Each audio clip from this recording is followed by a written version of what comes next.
రాజన్న సిరిసిల్ల జిల్లా బోయినపల్లి మండలం రత్నంపేట గ్రామం నుంచి ఇటు రామన్నపేటకు వెళ్ళే రహదారి దుస్థితి ఒకసారి అధికార యంత్రాంగం కానీ పాలక వర్గాలు ఒకసారి చూడాలి. మరి ఎప్పుడో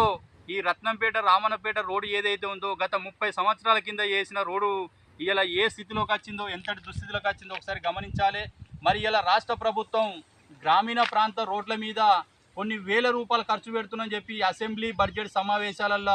గొప్పగా ఊదరగొట్టే మాటలు ఏవైతే ఉన్నాయో, మరి ఇక్కడ క్షేత్రస్థాయిలో చూసుకుంటే మరి ఇక్కడ గ్రామీణ ప్రాంత రోడ్లు ఇలా బోయినపల్లి మండలంలో పరిస్థితి చూసుకుంటే చాలా దారుణంగా తయారైందని చెప్పుకోవడానికి ఈ రత్నంపేట రామన్నపేట రోడ్డు ఏదైతే ఉందో ఇప్పుడు నేను చూపించే రోడ్డు ఇది నిదర్శనం అని చెప్పుకోవాలి. మరి పాలక వర్గాలకు కూడా అధికారులకు కూడా ఎన్నో సందర్భాలలో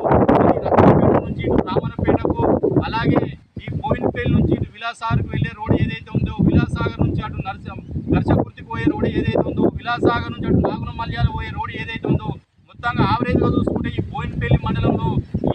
ఏ రోడ్డు చూసినా ఇదే పరిస్థితి దాపురించింది. కాబట్టి మరి ప్రభుత్వం వేల కోట్ల రూపాయలు ఖర్చు పెడుతున్నా అని చెప్తుంది తప్ప అంకెల గారెడే చూపిస్తుంది తప్ప కానీ మరి ఎక్కడ కూడా క్షేత్రస్థాయిలో రోడ్ల నిర్మాణం అనేది చేపట్టడం లేదు. ఇప్పటికైనా ఈ పాలక వర్గాలు, జిల్లా కలెక్టర్, అధికార యంత్రాంగం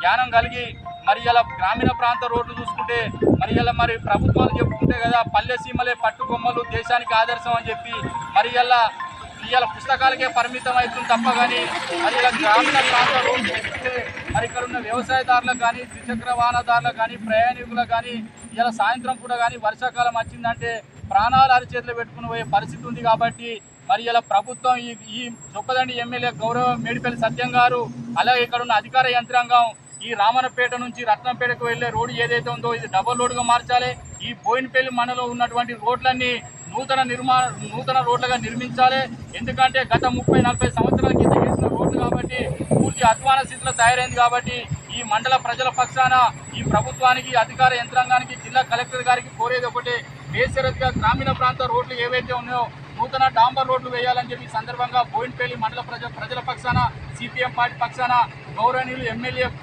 మేడిపల్లి సత్యం దృష్టి గారికి పత్రికా ముఖంగా, అలాగే జిల్లా కలెక్టర్ గారికి కూడా ఈ పత్రికా ముఖంగా తెలియజేయడం జరుగుతుంది.